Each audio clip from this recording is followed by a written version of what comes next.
Hello everyone, welcome back to Current Economy and Investments Insights. Today is March 8th, 2021. The days are going by very quickly into the year. Paul has got some information to share with us what happened last week in the marketplace, and I'm going to let Paul take it away. Paul is with Ameriprise Financial.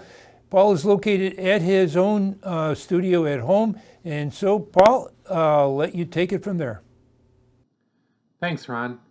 Today I'm going to talk about the economic reopening and how it has begun, at least a little bit, and that is so long as infection rates continue to decline.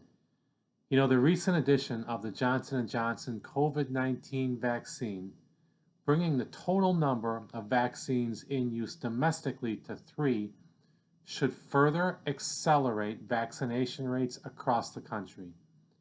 Now, according to the CDC, a cumulative 80.5 million vaccine doses have been administered through Wednesday. Rising vaccine rates have corresponded with steady declines in the number of new infections and hospitalizations, as reported to the CDC. This in turn has led some state and local officials to start lifting or reducing business activity restrictions.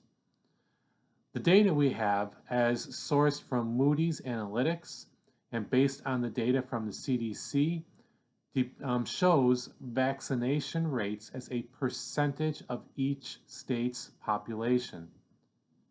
Further improvement in virus conditions should accelerate consumer activity in the months ahead, especially if the $1.9 trillion stimulus bill currently proceeding through Congress is enacted as expected.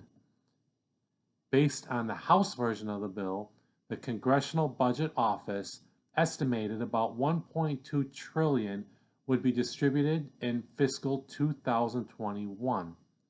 The federal fiscal year ends in September 30th. $440 billion in fiscal 2022 and $116 billion in the first fiscal year of 2023, and further outlays coming in the years beyond. So time will tell on that stimulus bill, Ron. We'll have to wait and see. The market will react one way or another based on that, or I should say it probably should react one way or another. There's no absolutes in the market, so when you expect something for sure is going to happen, you're usually wrong. So we'll see what happens with the bill, what happens with COVID infection rates, and we'll see how that does affect the market going forward. Back over to you. And thanks, Paul, for the update. Ameriprise had shared this information with us as of this morning. U.S. stock index futures are lower after the Senate passed a $1.9 trillion relief and stimulus bill on Saturday. The yield on the 10-year Treasury topped 1.60% this morning amid concerns over rising inflation. Brent oil is now briefly topped $70 a barrel. There is going to be impact on gasoline prices from that. And that is after Saudi Arabia said its oil facilities were targeted in a military attack.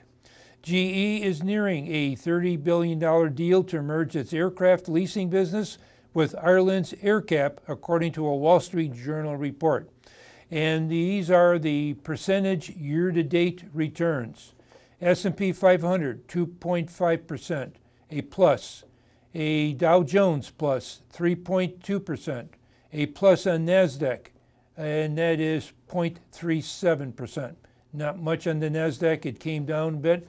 And that is it for today. Stay with us. We're going to be sharing a topic of interest on your money. We'll be right back.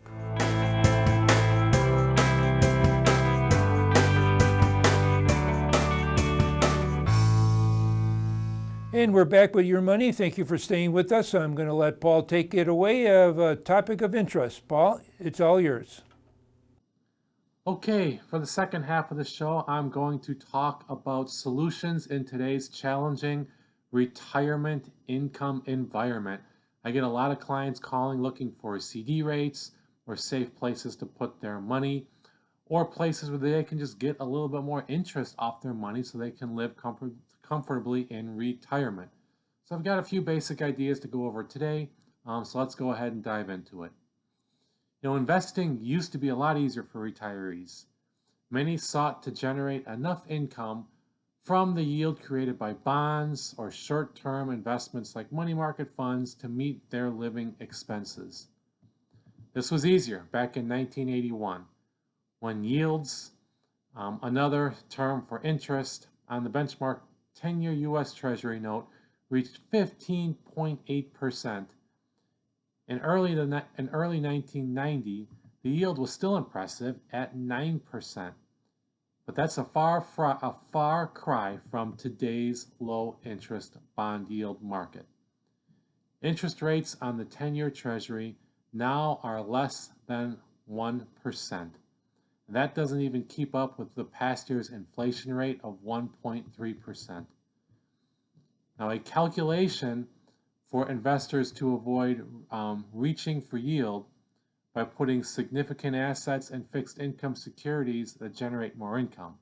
So for example, high yield bonds, also known as junk bonds, they may create more income, but they are typically subject to greater price volatility than treasury bonds. In today's historically low rate environment, you may want to consider to venture into the bond market with caution. You can also look for alternative investments.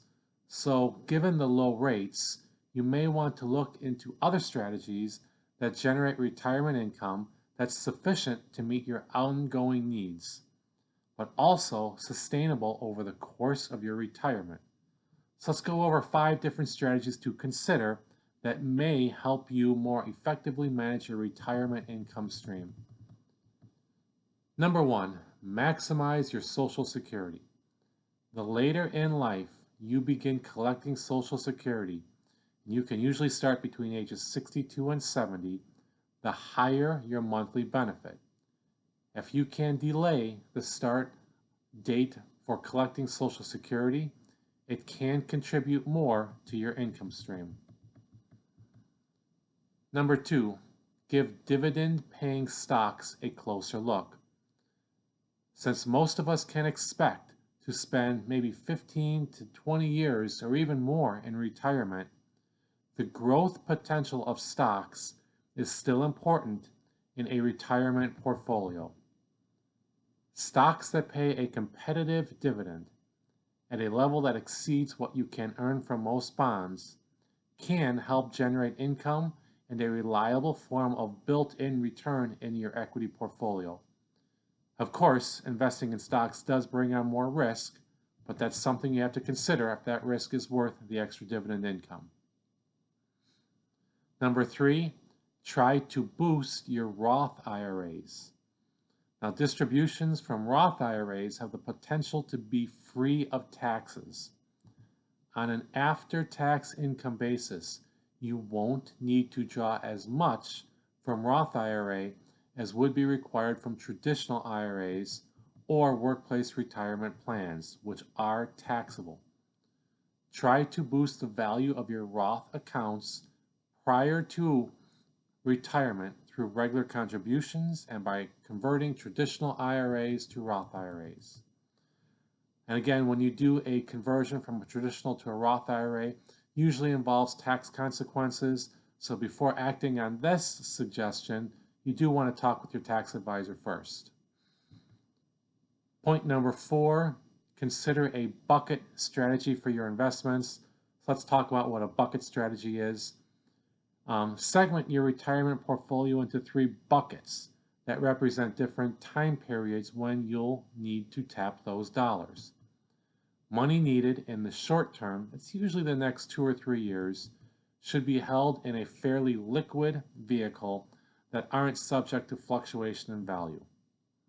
A second bucket is targeted for money needed in maybe 3 to 6 years in the midterm. It can be invested in vehicles that generate a higher yield, but with limited fluctuation in value. The remaining funds, held for 7 years or more, can be invested in that long-term bucket, which might be a mix of stocks, bonds, and other investments you accept more risk in search of higher returns. And suggestion number 5 is to potentially look into adding some stability with annuities. Now, annuities can generate a constant stream of income for a set period of years over the course of your lifetime, or potentially the lifetime of you and another person, typically your spouse.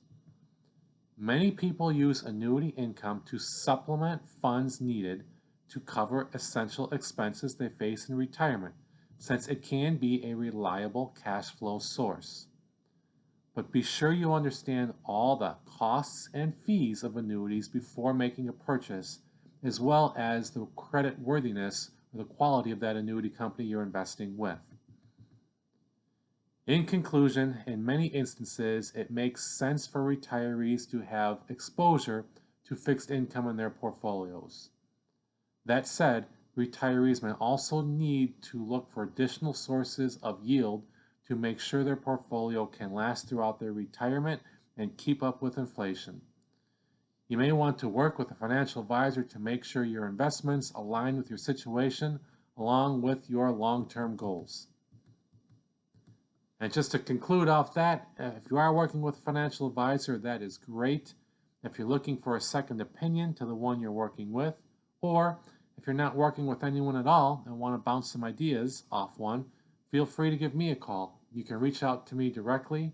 I'm at 708-226-3412. Thanks a lot, and we'll have a great week, and I'll be back next week with 2 new topics. Back over to you, Ron. And thank you, Paul, for that interesting topic. For Paul Munichel with Ameriprise Financial, myself, Ron Jankowski with Channel 4 in Palos Heights, we wish you good investment day.